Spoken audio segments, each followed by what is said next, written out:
खोपोलीत 3 बांगलादेशी व त्यांना आश्रय देणारी एक महिला अशा 4 महिलांना अटक करण्यात आली। 10 दिवसांपूर्वी या 3 महिला खारघरून खोपोली पटेल नगर मिळ ठाकूरवाडी इथे राहायला आल्या होत्या।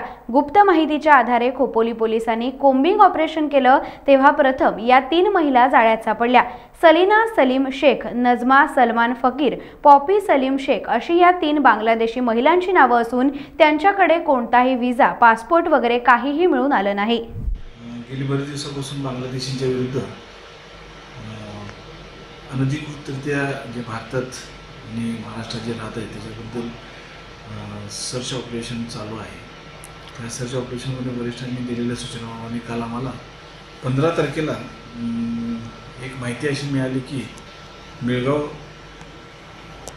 आदिवासीवाडी या ठिकाणी 3 महिला बांगलादेशी 3 महिला राहतात अशी माहिती मिळाली। त्याप्रमाणे मग आम्ही एक टीम तयार केली। ती टीम आम्ही मिळगाव आदिवासीवाडीवर पाठवली। ज्याप्रमाणे माहिती मिळाली त्या ठिकाणी आम्ही त्या रूम सर्च केली। त्या रूममध्ये प्रथम त्यांनी रूममध्ये येण्यास थोडंसं अटकाव केला, परंतु त्यांच्याशी बोलून दरवाजा उघडून आतमध्ये आम्ही बघितलं असं तर 3 महिला आम्हाला तिथं मिळून आल्या। त्या 3 महिला अजून एक ज्या 3 महिलांना राहण्यासाठी जे आश्रय देत होती ती अशी महिला, अशा 4 महिला आम्हाला त्या ठिकाणी भेटल्या। परंतु आम्ही त्या चौघींच्याकडे आम्ही चौकशी केली असता 3 महिला ही प्रथम आम्हाला असं लक्षात आलं की 3 महिला ह्या बांगलादेशी आहेत आणि त्या 3 महिलांच्यावर आम्ही प्रथम कारवाई केली। त्या तिन्ही महिला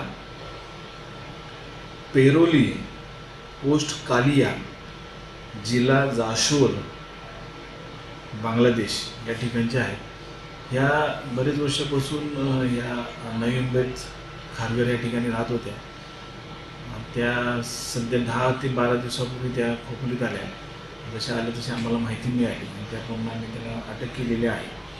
त्यांना 4 दिवसाची पोलीस कस्टडी मिळालेली आहे आणि ज्या महिलेनं मुर्फा आझाद कुरेशी मिळगाव आदिवासीवाडी या ठिकाणी तिनं त्या तिघींना आश्रय दिला होता, तिलाही आम्ही काल अरेस्ट केलेला आहे।